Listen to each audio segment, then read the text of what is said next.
Our focus on I Am Sport this afternoon, and it's on the growing sports trend of esports. I mean, we have talked about it prior here on Top Sport, or previously here on Top Sport. So let's get in a listen or a bit more information on esports here in Kenya, courtesy of our very own Ian Mugo. We are here at the Safaricom headquarters with Vanessa, who's part of the team that handles the Be Your Own Boss assets with the aim of understanding esports in the country. Vanessa, no problem. So kindly, what will you say esports is about in the country? It's electronic gaming through video games. Usually it can be competitive, it can be individual, in groups. What motivated you to venture into esports? Through esports, we want to show kids who usually do casual gaming at the gaming dens at home that there's an opportunity for them to make this gaming a career and they can make money from it. What's the concept behind Be Your Own Boss asset and esports? The concept from our perspective is that we have a lot of casual gamers and we just wanted to create an opportunity for them to see that they can make a career out of it. So we had about 900 participants last year when we had our Blaze gaming tournament, and this was proof that we have talent and these kids can make it professionally if they just if they're given an opportunity to. So we also got a lot of female participants, because sometimes people think gaming is a male dominated area, but no. So we want to encourage the youth to take up some of these things. When will you conduct the next esports tournament? I can't give you a date, but look out for it later in the year. And do you plan to expand it to other regions? Yes, we definitely want to go to different places. Maybe we will go back to the same places where we were, but we'll explore new areas as well. What's your vision for esports culture in the country? Our vision is to create an ecosystem where we have a lot of different professionals coming together, because gaming is not just about the console gaming. We have people who produce the equipment, we have lawyers who draft legal papers and contracts, we have people who do setups, we have people who set up tournaments and all that. So it's a big ecosystem where we can create opportunities for people to make money and grow their careers.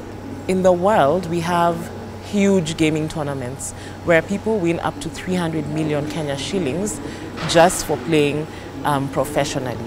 And these are people who spend time doing this, probably started casually, and then they got an opportunity to do it. So our youth in Kenya, we have so many gaming dens around universities, in residential areas, and these gaming dens are giving kids opportunities to learn how to game.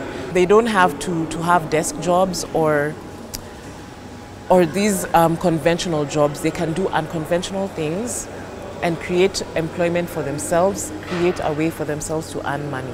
Right now, we are going to grassroots. We go down to the school, the university students. We go down to casual gamers who are just in their residential areas and encourage them to come and compete. And then we mentor them through our Blaze mentors to show them what they can get out of it. We have so many gaming dens, we have so many people who can share their gaming equipment with you for free or at a low cost, 50 bob a game. It's popular in this country. You can't go so far before you see a gaming den anywhere. Welcome to the I Am Sports segment, and today we are here at the Kibra slums where Brian Dianga, aka The Beast, an esport mentor, has hosted us at his man cave.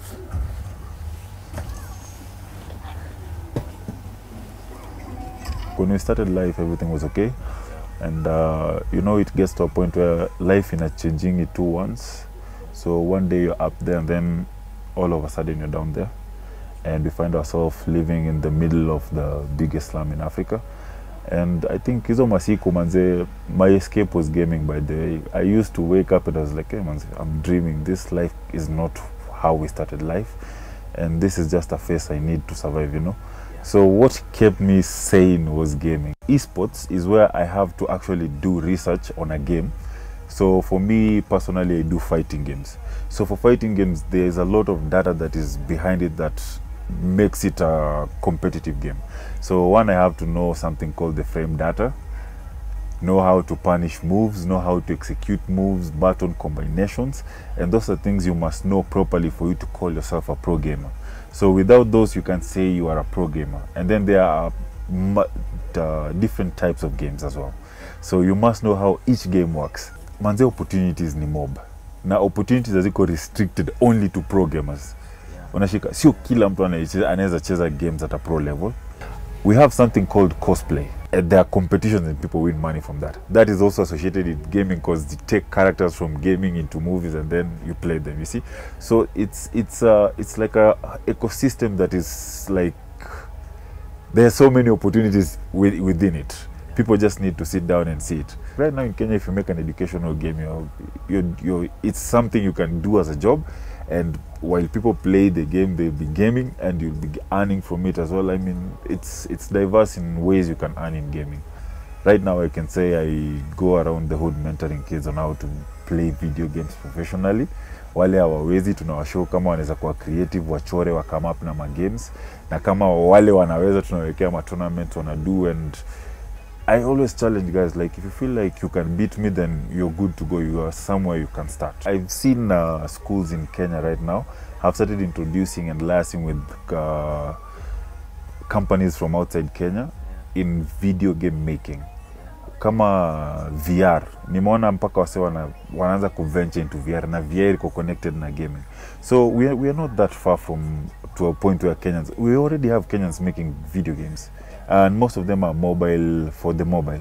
The ones I've seen are for the mobile. If now the Kenyan youth took advantage of that industry on a large scale, there will be many games. If we stop forcing people to do what we think is good and let people do, like, find your strengths. I always see like our education system, it's not designed to help. It's not designed to help us as Kenyans. I mean, yes, we studied the parts of an insect, but right now, where do we apply that? We are not farming, you know? We learn the parts of our flowers, and yet we are not farming, all of us. We are looking for businesses. We are looking for jobs in offices. Gaming is not something brain dead. If anything, gaming, if done right, increases how you react and how your brain works. So people should stop looking at gaming as a brain dead activity, but as something that can build a person. We are looking at a country that has smart people and we have talented people.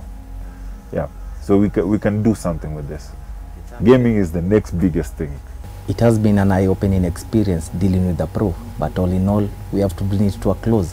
Tune in next week for the next I Am Sports segment.